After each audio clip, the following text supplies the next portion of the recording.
Radiovedni. Zapiram loputko, pa greva v dih. Jaz sem Nik Škrlec in sem radioveden. Če ste vi tudi, ostanite z mano. Čakaj, kaj? Preoblekel sem se v svoje najboljše kopalke, vzel sem masko. Kaj mislite, da se bo zgodilo? Imate še majčken časa? Profesor je imel prav. Radijska lupa, polna glava, sama vprašanja. To so radiovedni.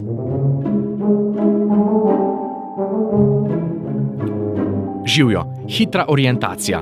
Pred mano je mož v laboratorijski halji. Moje ime je Tone Meden, nahajamo se pa v prostorih Fakultete za kemijo in kemijsko tehnologijo na Večni poti v Ljubljani. Če smo natančni, smo v laboratoriju.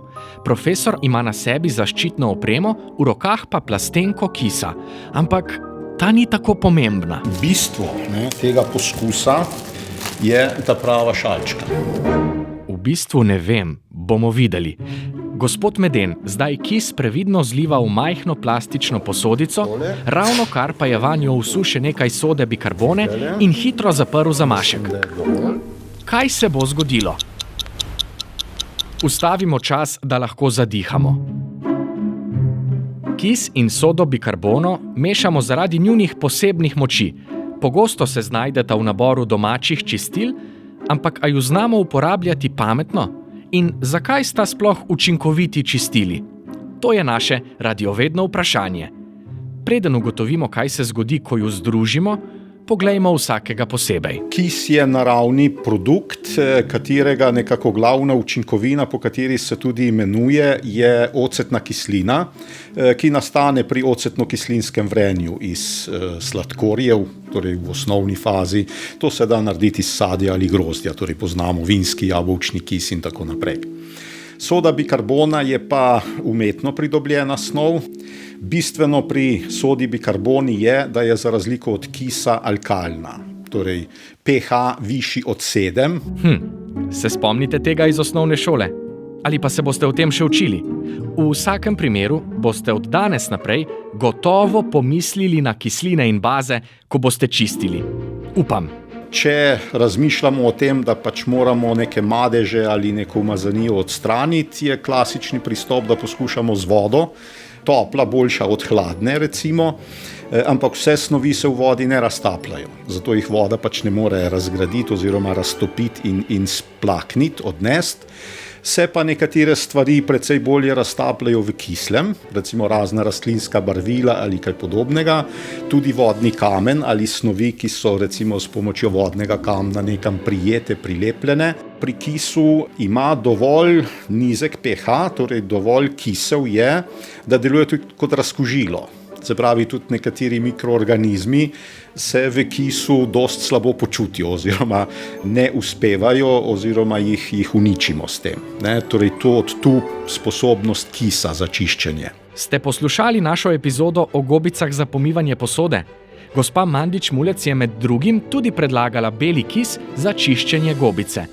Kaj pa soda bikarbona? Soda bikarbona je pa alkalna in z njo lažje kot recimo s čisto vodo, vročo vodo razgradimo predvsem maščobe, ker prihaja do alkalne hidrolize, tako rahlega razkroja in boljše topnosti maščobnih madežev kot recimo v sami vodi.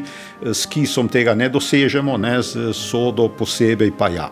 Soda bikarbona je v naravnih čistilih pogosto tudi zaradi malih zrnc, ki mehansko odstranjujejo umazanijo. Lahko nam pomaga, da se dokopljemo do težje dostopnih mest in zaradi ravno prave strukture odstrani kaj, česar samo s krpo ne bi mogli. Zdaj, sodobna čistila seveda so po moči boljša močnejša od teh dveh naravnih.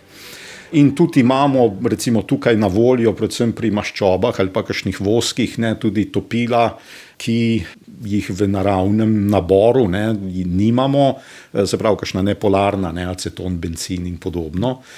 Ampak kar se pa tiče osnovnega čiščenja, pa večino madežev z toplo vodo, kisom, sodo ob primerni uporabi lahko dokaj uspešno očistimo.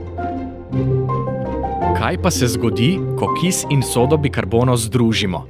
Pri kisu nas najbolj zanima ocetna kislina, soda bikarbona pa je, kot smo zvedeli, natrijev hidrogen karbonat. Gre za tako imenovane ionske reakcije. Se pravi reakcije, pri katerih ne prihaja do prenosa elektronov, to je značilno za redoks reakcije, ampak za nove kombinacije ionov, ki že obstajajo. Torej v ocetni kislini imamo acetatni ion pa vodikov ion. V natrijevem hidrogen karbonatu imamo natrijev ion pa hidrogen karbonatni ion. Kaj se zgodi? Malo se zamenjajo. Torej natrijev ion in acetatni ion gresta, ostaneta v raztopini, vodikov in hidrogen karbonatni pa zreagirata, nastaneta voda in CO2. In ta CO2 pobegne, voda tam ostane in po tej reakciji ostane pravzaprav vodna raztopina natrijevega acetata, torej soli, nove soli. Ja, to se dogaja, če gleda kemik. Če gledam jaz, pa bi videl mehurčke, ker se sprošča ogljikov dioksid, in opazil bi novo vodno raztopino, ki sta, kot smo zvedeli, voda in natrijev acetat, nova sol. A ima ta sol čistilno moč? Je smiselno čistiti s kisom in sodo skupaj? Natrijev acetat kakšne posebne čistilne moči nima, tudi sam CO2, ki hitro odhlapi, ne, imata jo pa kis in soda vsak posebej. Ampak kaj pa se zgodi, če se znajdeta skupaj v plastični posodici, ki jo zapremo? Dobrodošli nazaj v laboratoriju. Nadenite si zaščitna očala. Zdaj gre za res. Bistvo tega poskusa je ta prava šalčka. Zato, ker se mora hitro in na pritisk zapreti. Poskušali bomo namreč ujeti ogljikov dioksid na begu in mu zapreti pot. Bo uspelo? Zdaj, jaz bom tule not, takole po občutku, nalil nekaj kisa, zamašil in potem se bomo malo odmaknili in počakali, da nastane dovolj plina. Evo, trajnost se splača. Nas je pok presenetil, nisem pa prepričan, če je naš mikrofon zajel njegovo pravo razsežnost.